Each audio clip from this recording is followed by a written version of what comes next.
want to share with you what I use for kindergarten, nursery schools classes, English classes for kids. So steal all the ideas and use in your classes too. Everything I'm going to show you today and the way I use it is for kids from 3 to 4 years old until 6. You can use for older kids as well. You just have to adapt a little the way you use them.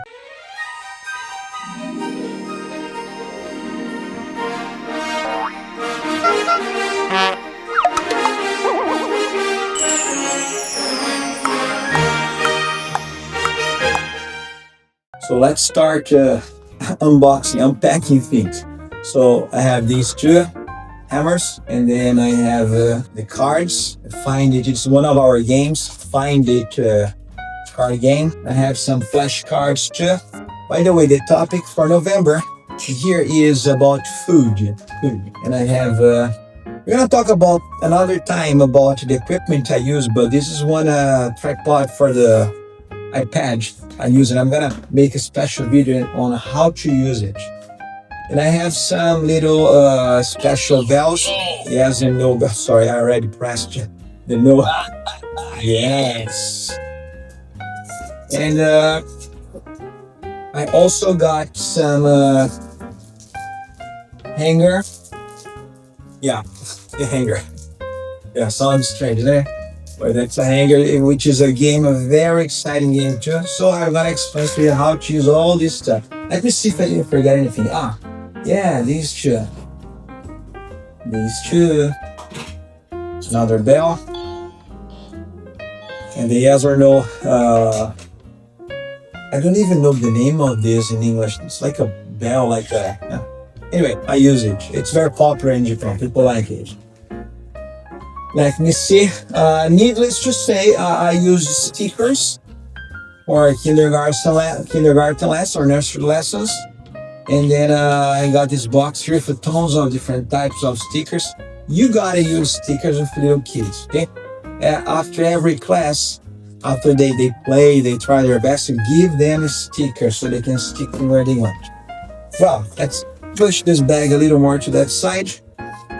I always, and I would try to put on the screen here or the link below, I always start the kindergarten lessons with a warm-up. I follow a pattern actually, and I advise you, I highly recommend you to follow a pattern with little kids because it's going to be easier for them to understand how things work and participate more in your lesson. I always start with a hello guys, good morning. And I ask you to repeat after me like, I'm good, I'm great, I'm happy, I'm so-so, I'm hungry, and so on. Then I ask them to ask me, how are you, teacher Maicon? And then they ask me, and I say, I'm great today, I'm happy today. Then we go for the drilling. I have these videos. I need a system, put the videos there, the links there, but you can get, I'm gonna try to leave in the description here on the screen. I have these warm-up drilling videos. I actually have a playlist on YouTube. I usually play the same video for about 2 months. Okay, can play for just a month or more, even more, longer. Because you can get kids to really memorize everything. It takes long for kids to memorize all these information. Okay, so it has to be continuous. I teach you once a week, so that 2 months is enough for me. After those, I start using these ones, okay? Everything is in the bag. I start with a flashcard, which is very practical for kids.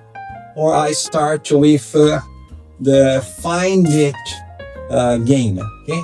So if I use the flashcard, I just go normally. I just say salad, and then hot dog, steak, rice ball, hamburger, and so on. Depends on the topic, time, age, and school style. I make some fun the first time, a fun introduction about the topic with pictures. For example, I mime it. I pretend I'm eating it. For example, it's food. So instead of showing some barbecue, I go like this. I look and I go like that. Some kids, they say in Japanese. Some kids sometimes say some words in English because they know I'm there. They have to choose English. And then they say barbecue. I say, yeah, that's barbecue. Yeah, correct, guys. And then I go for the second one. Huh? Second one is bread. I don't show them. So I just get the bread and slice it. Get the slice. And butter, jam. And then some kids say pan. Like pan is in Japanese and say, yeah, that's bread. Bread. Then I show them bread. And that's how I drill it. Another thing you can do too, and I do in a different class, instead of miming every time, for example, next week when I come back, I do like this. I show quickly the card like this. 3, 2, 1, whoop. I usually make a sound with my mouth because that grabs kids' attention, okay? Don't just flip the card around or just say something like a... Okay? Something like that, okay? And then kids will, oh, what's that? And then they say, sarada, which is in Japanese, the way they say it. I say, salad, yeah, salad. And then I go for the next. And then, blah, blah, blah. So, yeah, hot dog. Woo. You go, steak. So, yeah, steak. And there's a pro tip I want to give you, and that works very, very well. I tell kids before I start doing this, I tell them if they get it right, they get 1 point. You don't need to be precise in points, okay? Like count on the board or things like that, okay? You don't need. If you want, okay, but you don't need. And then I tell them, if you make a mistake, I get the punch, okay? And then they go like, and then I tell you may lose or you may win. And then you go like, okay, let's try our best. And then everyone focus on the game, like 100% of the time. And then there are some words I know they don't know very well in English. They always make a mistake like bread. They say pan or they say another name. And then I go like, and then they say punch. Oh, yeah, that. But you didn't say in English, yeah, 1 point. I got 1 point. I say, okay, 2 points for you guys, 1 point for me. And then they laugh a lot and they go more excited. And don't worry about excitement because it's still everything under control, okay? It doesn't mean the class will break into chaos for that. Well, I drill like that. Once the students, I will draw the cards. What I do is, okay guys, let's play a game. It was already a game, so let's play game number 2. Yeah, okay. Then I do the Find It game, which I explained in other videos on our channel. And just check it out if you want to know more about this game. I'm just gonna play quickly here with you. I just say, okay guys, repeat after me. I stand in front of them and then in a place where everyone can see. And I say hot dog, and then a hot dog, milk, donut, and there's donut, and then find the same. And then I say in Japanese. You can, if you're teaching Brazil, you can say in Portuguese. If you're teaching Germany, you can say in German. Okay, so say the same item. And then they find it, they say, give you. Some kids just say milk or miracles. Yeah, that's milk. That's milk. Okay, next card. And then I drew again these items and I show them. And then milk. And then again I drew all the items and I show them, what's that? The bread, okay? And so on. There are 7 cards I do 7 times. A pro tip here. If you're teaching kids 3, 4 years old, or if they're 5 or 6, but they're very slow, what you can do to make it easier for them is you check quickly the next card from above here and see what is the item that is saying. I saw that's the bread, okay? You don't show them, okay? Be discreet this time. Just okay. And then say the item that is the same in other card at last, okay? For example, milk first, chicken. Then you say bread. They say 2 or 3 times, bread, bread. And then you show the card, okay?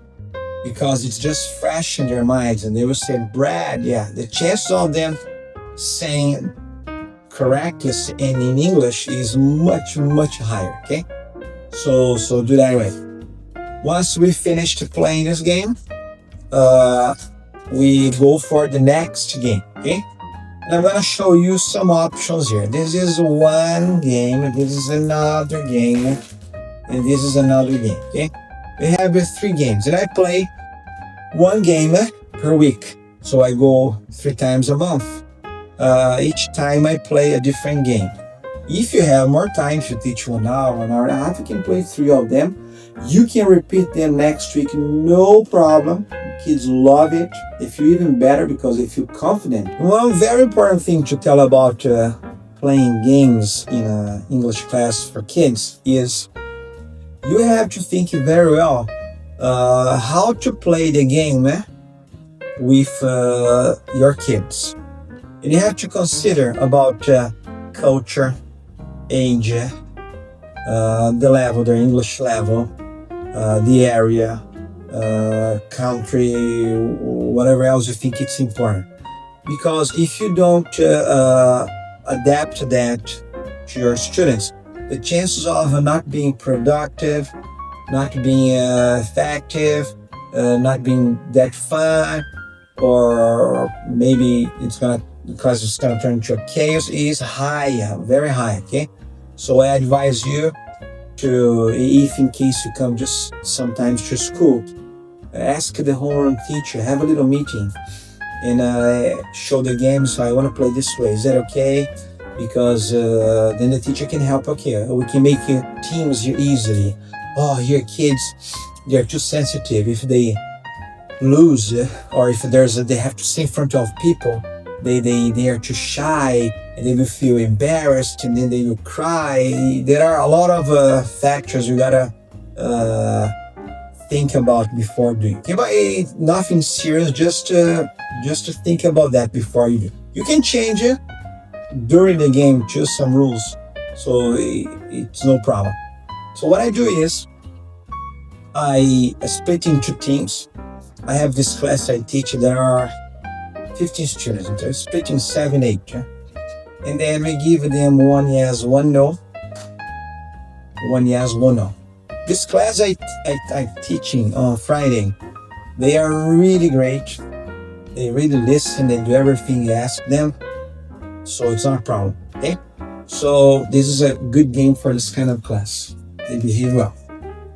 What I do is I show a card, okay? And then I have student A, student B.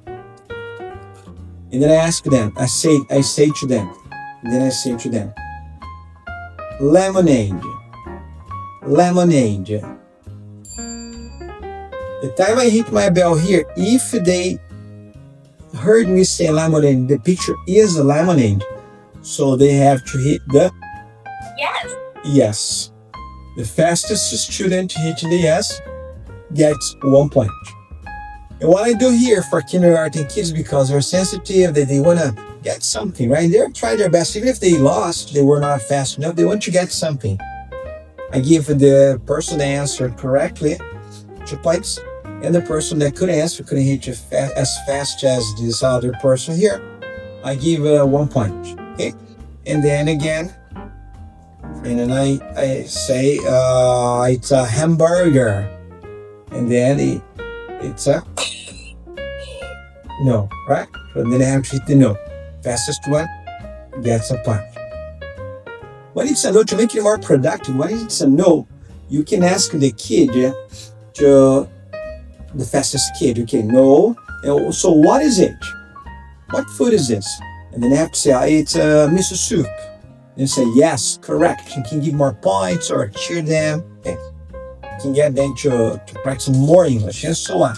And when we finish playing, for maybe 2 or 3 minutes, 5 minutes, or when the line is finished, all the students played, you can do this speed up version, okay, like a sushi, hamburger, pizza, salad, and so on. They hit, yeah, go back in line. Next hit, go back in line, and so on. The next game is the hammer game. Oh! So I asked the students, the teacher, the homeroom teacher, to make two teams. So team A, team B. You can give them names, funny names. They love when you do that. For example, this team here is Parangarico. And then this team here is Hakuna Matata, or any silly thing. They love it. So get a table or a space on the floor. So drew the cards, like remember the patterns? Drew the cards. So we're gonna put the cards on the table like this, okay? Maybe you can't see on the camera there, but it's like on the table. And then what I do is I give them the hammer. One player here, one player here. And then I say one of the cards, and they have to hit the card. Yeah. Well, for example, I say, okay, 3, 2, 1, hot dog. Okay, this player was faster. Right? Hot dog was here, so this team gets 2 points. This team gets 1 point. Okay, get it back, give to another players. They come forward and say rice ball. Okay, this player gets 2 points, and so on. You can do it this way, or you can allow each kid to play twice. Okay, so 2 players come forward and they play twice. Say the first item, steak, hamburger, and then pass to the next 2 people. You can really keep counting points or not. It's not really important. Okay, important is they're having fun and they are hitting the items here. So using the hammer may be a little disrespectful for some topic, like people, like family members. They're got their faces here, they're hitting their faces. It may not be good to play this. Or animals. You are hitting animals. Like, just be careful in case you're teaching those topics. You can change the game actually. Okay. And the last game I play with kindergartens, and it's a great success. Kids love it, teachers love it. Is once you drew the cards, you ask the teacher to get you ready, bring a bunch of students. 3 to 6 students. 4 or 5 is the best. Okay, 4 or 5 students. You clip those cards here. Okay. Clip these cards here. 1, 2. Let's say we have 3 kids playing. I clip 3 of them here, as you can see. I can't stand now because then you can't see me on the video. But you stand up a little higher than kids can reach. Yeah, let's say the kid's head is a little higher above their heads, like this. And then you say 3, 2, 1, go. And then they have to jump or reach the card and pull it and get the card. Okay. Once they get the card, ask them to line up in front of the class, because after all the other students picked all the cards, they have to say the items shown to their classmates, like this. Hot dog, and show. They love it. I move from right to left, a little higher, a little lower, to trick them. Kids love it. Just make sure they don't get hurt. Tell them to don't run, don't kick the friend, or don't step on people's head. That happens, guys. Just ask them to be careful. Yeah, that's it. So after they picked the 3 cards, they said the next 3 or next 4 or next 5, flip again the cards there, play one more time, give them points, ask them to say big loud voice, other students to repeat, and so on. So that's it, guys. So that's what I teach and how I teach in November. So steal all these ideas, go online, buy these stuff. If I have time, when I remember, I'm gonna try to leave the links down below here on the screen, so you can go easily and buy instead of searching for them. Adapt the rules all the time according to your students, as I mentioned. Have fun. Don't forget to turn every single opportunity in English communication. That is very important. And keep students motivated. Support them. And have fun. Have fun, guys. Gamify, engage, and transform. That's what we are all about here. Okay? So see you next time. If you liked the video, please push the like button, subscribe. If you think it's useful for other people, to share this video with other people. Make a comment down here if you have more suggestions, if you have ideas, or if you do different ways. Comment, share with our community here so people can use this knowledge in their classes too, and have fun. Okay? Thank you very much, guys. See you.